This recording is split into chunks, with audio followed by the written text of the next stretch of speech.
عمرے کے لیے نفلی کام کے لیے یہ پابندی لگائی گئی ہے کہ کوئی اکیلا بغیر کسی عورت کے جس کا وہ محرم بن کے جائے وہ اکیلا سفر نہیں کر سکتا۔ اب اس صورتحال میں جب لوگوں کا ذوق ہوتا ہے اور کہتے ہیں بس ابھی مدینہ جانا ہے، اور بہت سے لوگ ایسے ہیں جن کے حج فرض بھی ہو چکے ہوتے ہیں، ادا ہو چکے ہوتے ہیں، لیکن اب جانا ہوتا ہے، طرف ہوتی ہے ایک جانے کی، اور وہ اکیلے جانا چاہتے ہیں، تو پھر گروپ آرگنائزر یہ کرتے ہیں کہ ان کو کہتے ہیں کہ ہم کسی کے ساتھ آپ کو اٹیچ کر کے، یعنی کہ کسی خاتون کے ساتھ آپ کو اس طرح سے رشتہ دار بنا دیتے ہیں کہ یہ آپ کی خالہ ہیں یا آپ کی پھوپھی ہو گئیں۔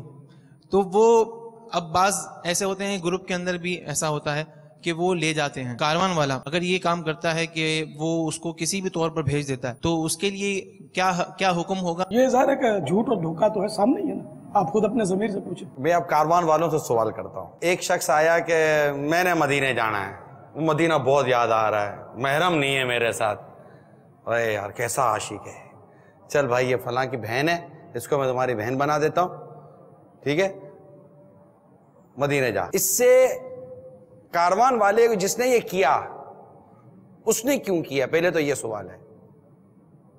اس کو مدینہ یاد آ رہا ہے، وہ کوئی راستہ چاہتا ہے، اس نے یہ کیوں کیا؟ پہلے تو یہ سوال ہے۔ جناح صاحب یاد آ رہے ہیں اس کو جناح صاحب کی بہت یاد آ رہی ہے۔ میں نہیں سمجھتا کہ یہ جو کام کرتے ہیں ان کو یہ پتہ نہ ہو کہ یہ کام سفید ہے کہ سیاہ ہے۔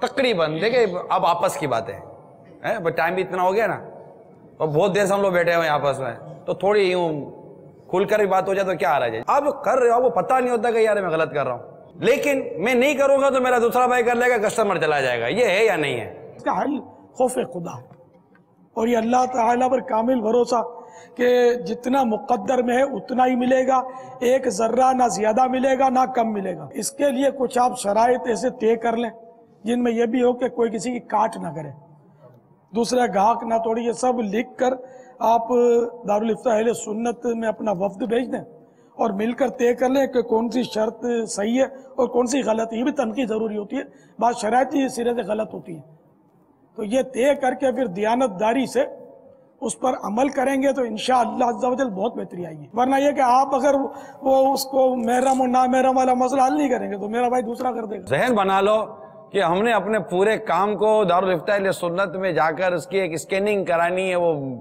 شرعی تفتیش کروانی ہے، اور یہ نیت تو پکی نیت ہو کہ جس کام کو ناجائز کہہ دیا وہ چھوڑ دوں گا، جو جائز ہوگا وہ کر لیں گے۔ کام کا بابا یہ انداز ایسا ہے جو کاروان والوں کا ہوتا ہے کہ ان میں مطلب نقصان کے بھی ان کے وہ پہلو ہوتے ہیں نا، تو ان کو نفع باتوں کا رکھنے ایسے پڑتے ہیں کہ جن میں وہ ایک ہوتا ہے جیسے کہ وہ جہاز کی سیٹیں ہوتی ہے بابا، اگر مطلب کہ 365,000 کا جہاز ہے تو وہ اس کا فیئر اتنا رکھنے کی شاید کوشش کی جاتی ہوگی کہ اگر یہ جہاز 60% یا 70% بڑھ جائے، میں عام ایئر لائن کی بات کر رہا ہوں کہ 60% 70% کا جہاز بھر جائے تو بھی ہمارا مطلب کہ پورا اوور ہیڈ اور جتنے ہمارے جو ہے نا انکم کی ساری نکل آئے گی۔ ڈیفینیٹلی ہر کاروبار کرنے والا آدمی اپنے وہ مطلب کہ لیفٹ اوور اور یہ جو بچا ہوا اور اسٹاک کے اور جو فائنلی جو سال کے آخر میں جو ہوتا ہے اس کے ایکسپیرینس کو سامنے رکھ کر پھر وہ ایک اپنی کوسٹ بنا کر اس کا نفع رکھتا ہے کہ اگر اینڈ میں یہ بالکل بچ بھی گیا تو میرا نفع نکل آئے گا مجھے۔ تو اس طرح بعض اوقات ایسے نفع رکھنے پڑتے ہیں کہ اگر یہ لاس ہو گیا، یہ فارم نہیں ملے، یہ کوٹا نہیں ملا، یہ کھانا خراب ہو گیا، یا یہ ہو گیا وہ ہو گیا، تو یار یہ میرا نفع نکل آئے، تو یوں بابا کم پر گزارا کرنا تھوڑا مشکل ہو جاتا ہے۔ کون سے کاروبار میں نقصان نہیں ہوتا؟ پورے دیوالیاں نکل ہی جاتے ہیں۔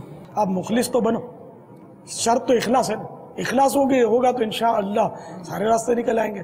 اگر یہ دھندا واقعی نہیں جمتا تو ساری امت اسی پہ تو نہیں پل رہی نا، رزق کے راستے تو ہر طرف کھلے ہوئے نا۔ اگر نقصان کا اندیشہ نہ ہو تو وہ کاروبار حلال ہی نہیں ہو سکتا؟ ایسا بھی نہیں ہے، نہیں۔ سب سے زیادہ نقصان کا اندیشہ سود کا اصول الگ ہے، لیکن یہ ہے سب سے زیادہ نقصان کا اندیشہ تو جوئے میں، یا تو 100% آیا یا 100% گیا۔ سب سے زیادہ نقصان کا اندیشہ تو جوئے میں ہے نا۔ نہیں میں ایسی بات کر رہا ہوں کہ اگر یہ بھی تو باہمی رضامندی سے جوا کھیلتے ہیں نا، جوا بھی تو باہمی رضامندی سے کھیلا جاتا ہے کہ ٹھیک ہے تو اتنے لگا میں اتنے لگاتا ہوں، یا تو 100% گیا یا 100% آیا۔ سب سے بڑا نقصان کا اندیشہ تو جوئے میں ہوتا ہے۔ محمد. مجھے اپنی اور ساری دنیا کے لوگوں کی اصلاح کی کوشش کرنی ہے.